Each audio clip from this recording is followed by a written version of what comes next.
The text came through at 2:47 p.m. on a Tuesday.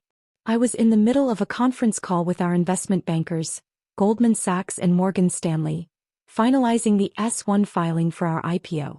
The biggest moment of my professional life, 7 years in the making, and my phone kept buzzing on the table. I glanced down and saw the Carter family group chat lighting up. Dad, talked to the Hendersons today. They asked about Alex. I didn't know what to tell them. Dad, he's 35 and still playing with computers, didn't seem like a good answer. Dad, Alex, it's time. Get a real job. Your online thing is pathetic. Mom, your father has a point, sweetheart. We're worried. Sister Megan, Dad's right. This has gone on long enough. Uncle Tom, the kid needs to grow up. Aunt Linda, maybe it's time to consider other options? Cousin Ryan, 100 points. Cousin Emma, agreed. I watched the reactions pile up. Thumbs up, hearts, the 100 emoji. 47 family members weighing in on my failure. 47 people who'd decided my life's work was pathetic without knowing a single detail about what I actually did. My CFO Sarah Chin noticed me staring at my phone. Everything okay? Family stuff. Let's keep going. He gave me a knowing look. Sarah was one of the few people who knew about my complicated relationship with my family. The S-1 goes live Friday morning. After that, everything changes. I know. Do they know? She gestured at my phone. No. Are you going to tell them? I thought about it for exactly 2 seconds. No. Let them find out with everyone else. I'd started Neural Path in 2018 with $73,000. My life savings, maxed out credit cards, and a loan from my former Stanford roommate, David Kim. The company's mission was to build artificial intelligence that could actually understand human language, not just process it. Back then, everyone thought I was crazy. AI was still mostly hype. The big tech companies were throwing billions at the problem with limited results. What chance did a 28-year-old dropout with no funding have? But I'd seen something they hadn't. While everyone was trying to build general AI, I focused on one specific problem: helping businesses understand their customers through natural language processing. Real conversations, real insights, real value. The first 2 years were hell. I lived in a studio apartment in Oakland that cost $1,400 a month. Cheap for the Bay Area, but devastating when you're burning through savings. I ate rice and beans. I wrote code 18 hours a day. I pitched to 273 investors and got rejected by every single one. Then in 2020, everything shifted. A Fortune 500 insurance company was drowning in customer service calls. Their existing AI couldn't understand regional accents, slang, or context. They were losing millions in customer satisfaction scores and had a 40% agent turnover rate from stress. They hired Neural Path as a last resort pilot program. Probably because we were cheap and desperate. I built them a custom NLP engine in 3 months. It didn't just transcribe calls, it understood them. It detected frustration before customers explicitly complained. It identified upsell opportunities. It reduced average call time by 63% while improving satisfaction scores by 41%. The client's CEO called me personally. Whatever you need to scale this, we'll fund it. 6 months later, we had $15 million in Series A funding. 12 months after that, $67 million in Series B. By 2023, we'd raised $180 million in Series C at a $680 million valuation. We grew from 1 client to 340 clients. From 1 employee, me, to 480 employees across offices in San Francisco, New York, and Austin. From $0 in revenue to $340 million annually. Our AI DAO-powered customer service for 23 Fortune 500 companies, processed over 400 million customer interactions monthly, and had been featured in Wired, TechCrunch, The Wall Street Journal, and MIT Technology Review as the most accurate natural language processing system ever built. Last month, we'd filed confidentially for our IPO. The proposed valuation, $2.1 billion. The public announcement was scheduled for Friday at 9 a.m. Eastern Standard Time, when CNN Business would break the story ahead of our S-1 filing going live. But my family had no idea. Not because I was hiding it, though I suppose I was, but because they'd never asked.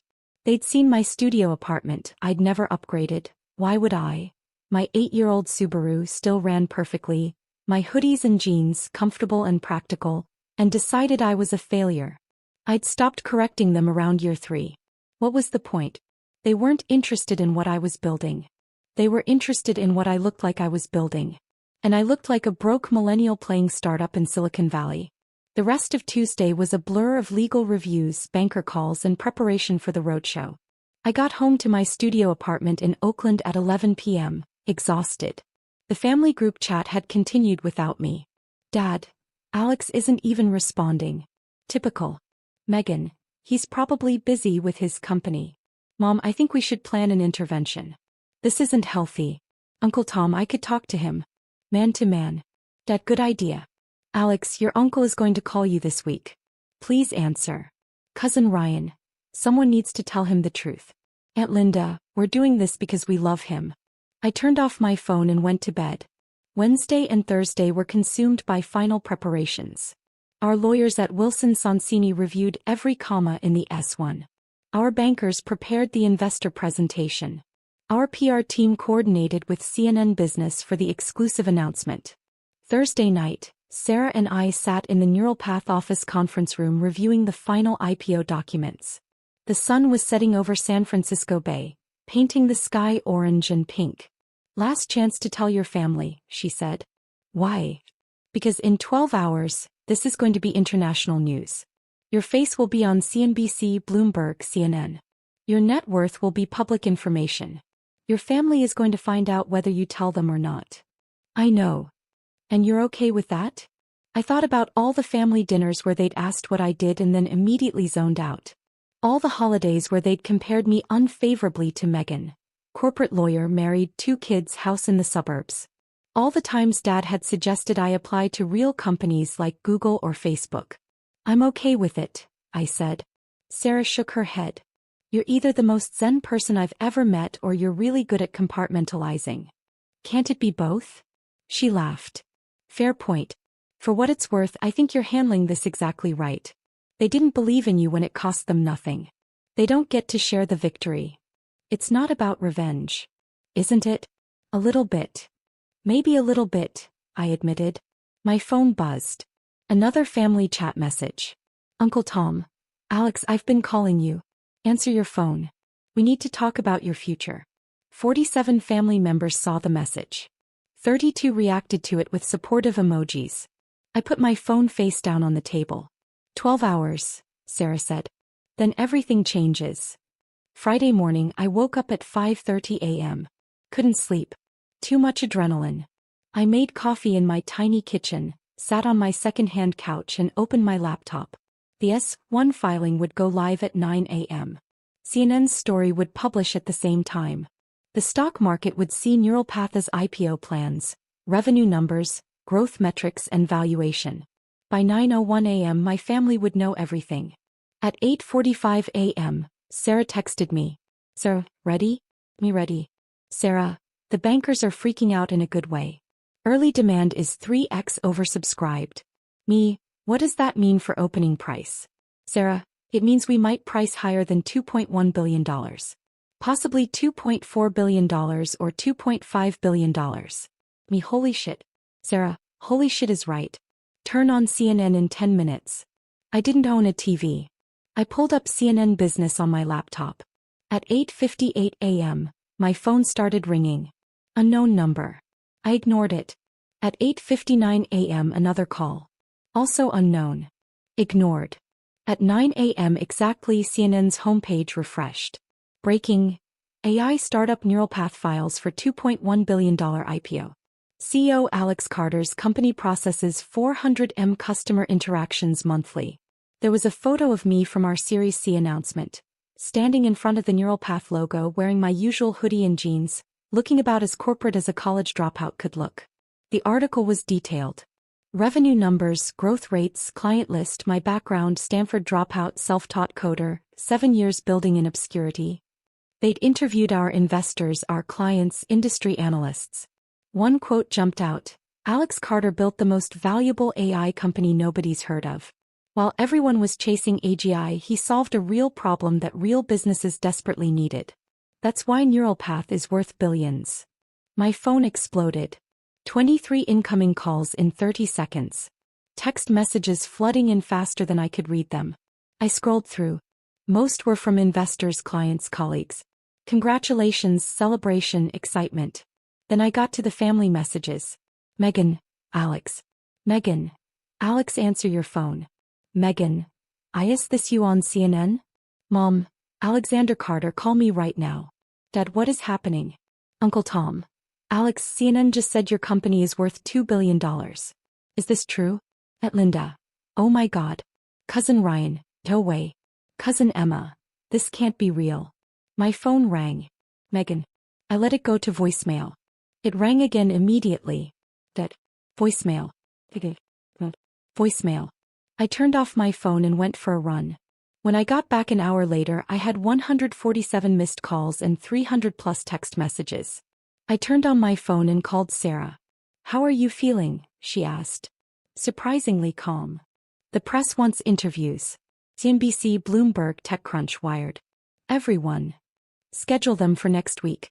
Today I want to just process. Your family reached out to me on LinkedIn. What? Your sister, your mom, and someone named Uncle Tom. All asking me to have you call them. I didn't respond. Good call. Alex, I have to ask. Are you going to call them back? I thought about it. About Dad's text calling my work pathetic. About 47 family members agreeing. About years of dismissal and doubt. Eventually, I said. But not today. Want to get lunch? Celebrate properly. Rain check. I need some time alone. I spent the rest of Friday in my studio apartment watching the news cycle explode. CNBC ran a segment on neural path. Bloomberg interviewed our investors. TechCrunch published a deep dive into our technology. By evening, my net worth was being publicly calculated. I owned 42% of Neural Path. At a $2.1 billion valuation, that made my stake worth approximately $882 million. The financial press was calling me one of the youngest self-made tech billionaires in Silicon Valley. And my family was losing their minds. Saturday morning, I finally listened to the voicemails. Megan, Friday 9:03 a.m. Alex, I just saw CNN. Call me back. Is this real? Are you seriously? Just call me back. Dad, Friday 9:07 a.m. Alex, your mother showed me a news article. We need to talk about this immediately. Mom, Friday 9:15 a.m. Sweetheart, why didn't you tell us? We had no idea. Please call us back. We're so confused. Uncle Tom, Friday 9:42 a.m. Alex, I owe you an apology. I had no idea what you were building. Call me when you can. Megan, Friday 2:33 p.m. Alex, this is getting ridiculous. The whole family is freaking out. Mom is crying. Dad is in shock. Please just call us back and explain what's happening. Dad, Friday 5:18 p.m. Alex, I'm reading articles that say you're worth nearly $1 billion. Your mother is having a panic attack. Call us. Please. Megan, Friday 8:47 p.m. Okay, clearly you're ignoring us. Fine. But you need to know that Mom and Dad are devastated. They're asking what they did wrong. Why you didn't trust them enough to tell them. This is cruel, Alex. I deleted the voicemails without responding. Saturday afternoon, I got a text from David Kim, my former roommate who'd loaned me $15,000 in 2018. David, congratulations, man. I knew you'd do it. Thanks for believing in me when nobody else did. David, that $15,000 loan just turned into $4.2 million. Best investment I ever made. I'd given David 0.5% equity in Neural Path when he'd loaned me the money. At our current valuation, his stake was worth $10.5 million. But he was being modest. You earned it. Literally saved the company. David, your family reach out yet? Me, oh yeah. 147 missed calls. David, you going to call them back? Me, not yet. David, savage. I love it. Sunday morning, my doorbell rang. I wasn't expecting anyone. I looked through the peephole and saw Megan standing in the hallway looking exhausted. I opened the door. Hi, Megan. Can I come in? I stepped aside and let her into my studio apartment. She looked around, at the second-hand furniture, the basic kitchen, the clothes hanging in the open closet because there wasn't room for a wardrobe. This is where you live? She asked. Yeah. But you're worth, the news said. About $880 million on paper. Can't exactly spend it while it's tied up in equity. She sat down on my couch looking shell-shocked. Alex, what the hell is going on? I built a company. We're going public. It's pretty straightforward. Straightforward. Alex, you're on CNN, Bloomberg, The Wall Street Journal, and none of us knew. How is that straightforward? You never asked. That's not fair. Isn't it? I sat down across from her. When's the last time you asked about neural path? And I mean really asked, not just, how's the computer thing going? Before changing the subject. She was quiet. That's what I thought, I said. We asked about your work all the time. You asked if I had a job. You asked when I was going to get a real career. You asked why I was still living like a college student. You never once asked what my company actually did. What problems we solved. Who our clients were. How we were growing. Because you never told us. I tried to. Multiple times. Every family dinner, every holiday, every phone call. But you'd already decided I was failing. So you stopped listening. Megan's eyes filled with tears. That's not true. Megan, Dad texted the family chat on Tuesday and called my work pathetic. 47 people agreed with him. Including you. 5 days before CNN announced our $2.1 billion IPO. That's how little you knew about what I was actually doing. She covered her face with her hands. Oh my God. Did any of you even Google me? In 7 years. Though. I didn't think to. Why not? Because I thought I already knew. I thought you were a struggling startup founder who was too proud to quit. I thought we were being supportive by not pushing too hard, by not making you feel bad about not succeeding. So you made me feel bad about not trying instead. She looked up at me, mascara running. I'm so sorry, Alex. We all are. Mom and Dad are devastated. They can't believe they didn't know. They're blaming themselves. They should. That's harsh. Is it? Dad called my life's work pathetic, Megan. In front of the entire family. Without knowing a single fact about what I'd built. That's not concern. That's judgment.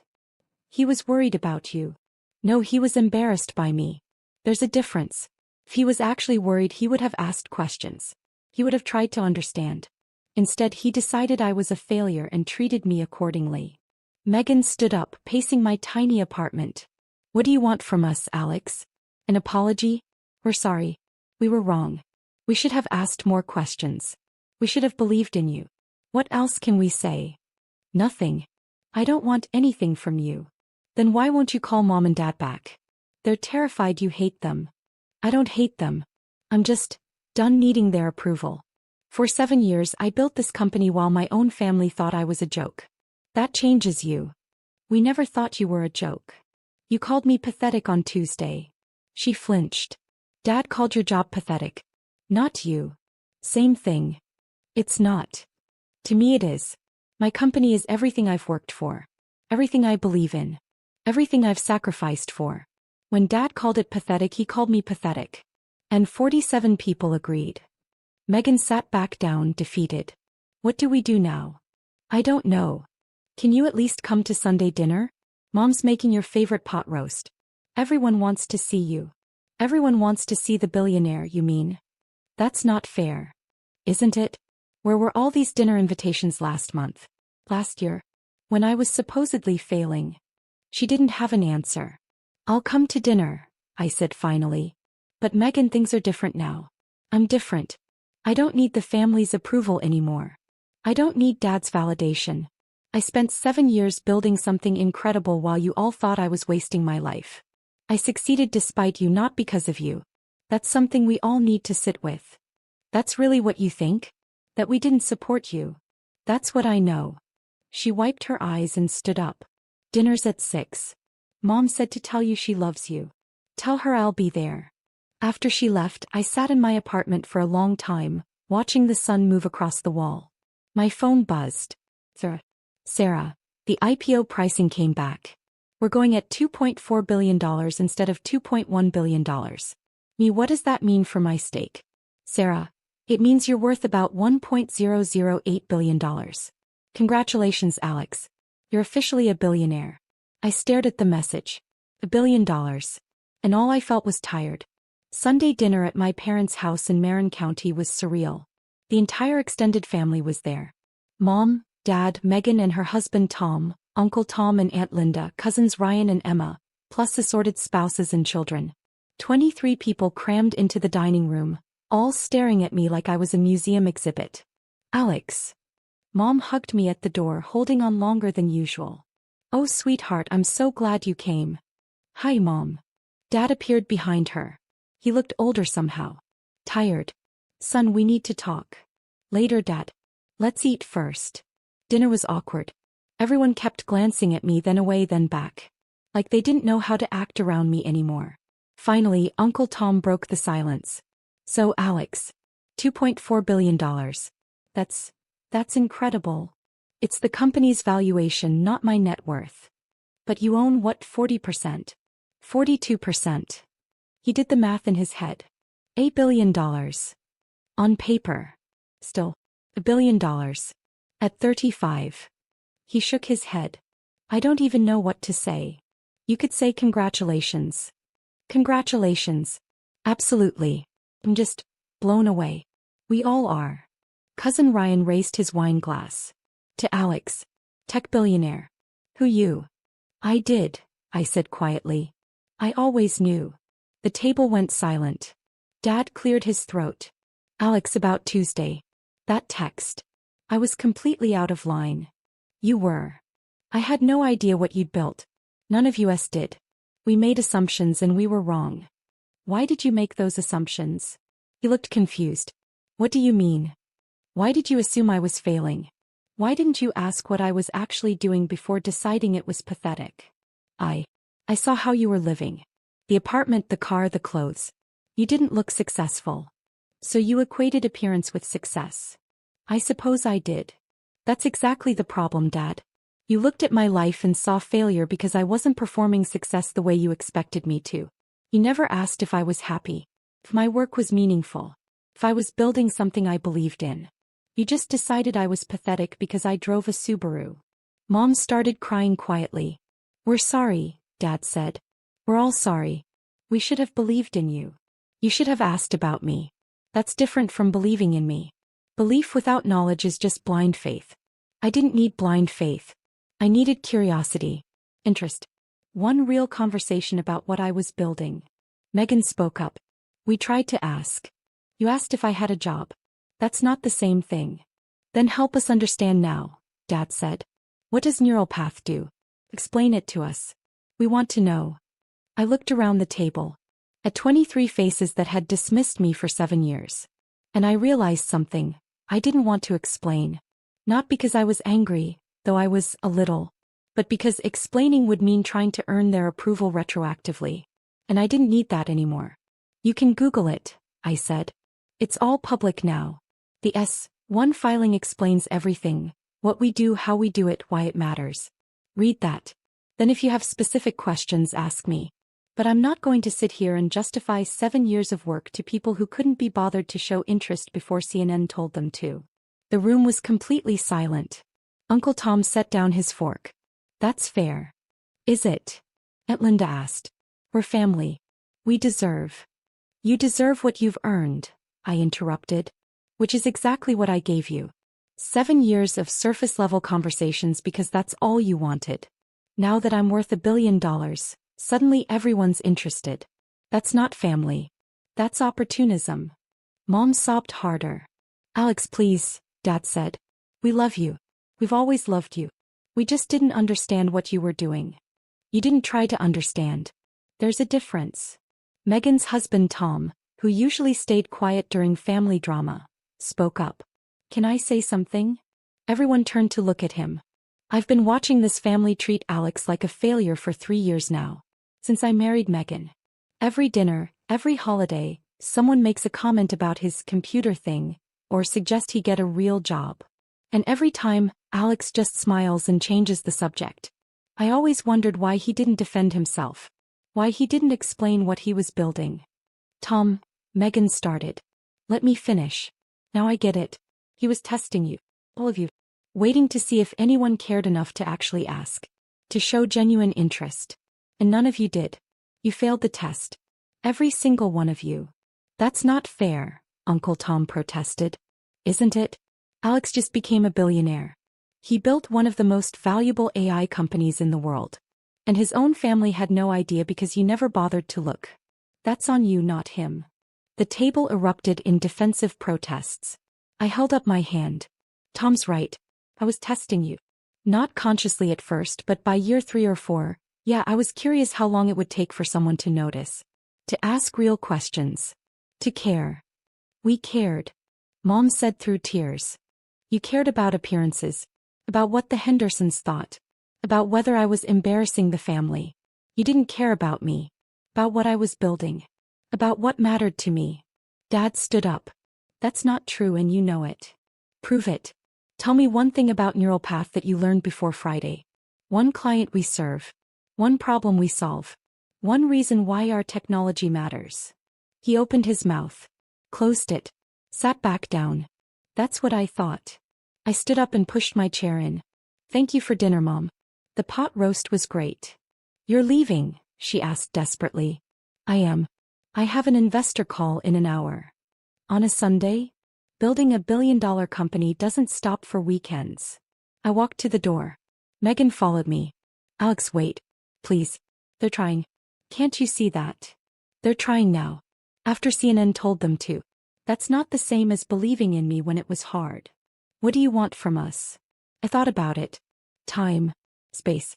And maybe some genuine introspection about why you all assumed I was failing instead of asking if I was succeeding. How much time? I don't know. Months. Maybe longer.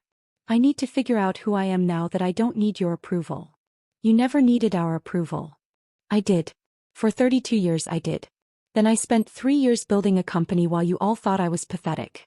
And I learned something: I could do it without you. I could succeed massively without your support or belief or validation. That changes things. He hugged me. I'm proud of you. I know I should have said it sooner. But I'm proud of you. Thanks, Megan. Are we okay? Eventually. But not today. Neural Path went public on September 15, 2025. Our opening stock price valued the company at $2.7 billion. By the end of the first day of trading, we'd climbed to $3.1 billion. My 42% stake made me worth $1.302 billion. Forbes put me on their cover, the billionaire nobody saw coming. The article interviewed my family. Dad said, we underestimated him completely. That's on us. Mom said, I'm so proud of my son. I just wish I'd known sooner. Megan said, Alex taught our whole family a lesson about assumptions. We won't make that mistake again. The thing is, they're trying now. Really trying. Dad reads every article about Neural Path and sends me questions. Real questions about our technology, our strategy, our vision. Mom asks about my employees, my investors, my daily life. Megan calls every week just to talk, with no agenda beyond genuine interest. It's been 6 months of slow rebuilding. Of earning back trust. Of learning to be a family that actually knows each other instead of just assuming. Last month, I invited them to our new headquarters in San Francisco for a tour. I showed them our technology, introduced them to my team, explained what we're building and why it matters. Dad cried when he saw my name on the building. Neural Path Incorporated, founded by Alex Carter. I'm sorry I didn't see this sooner, he said. I'm sorry I called your work pathetic. I know, Dad. Do you forgive me? I thought about it. About 7 years of doubt. About 47 people agreeing when he called my life's work pathetic. About building $1 billion company while my own family assumed I was failing. I'm working on it, I said honestly. Ask me again in a year. He nodded. That's fair. Later that evening, Sarah and I stood in the conference room, looking out at the San Francisco skyline. Your family seems different, she observed. They are different. Or maybe I'm different. It's hard to tell. You going to forgive them? Eventually. But they earned 7 years of doubt. They need to earn back 7 years of trust. That's harsh. Maybe. But I spent 7 years building this company without their support. I proved I didn't need them. Now they need to prove I can want them anyway. That's the difference. My phone buzzed. A text from the family group chat. Dad, thank you for the tour today, Alex. Your mother and I are so proud of you. We love you. 47 people reacted to the message. Hearts, thumbs up, celebration emojis. The same 47 people who'd agreed when he called me pathetic 6 months ago. I didn't react to the message. But I did respond. We love you too, Dad. See you next month. It was a start. Not forgiveness. Not yet. But a start. And for now that was enough.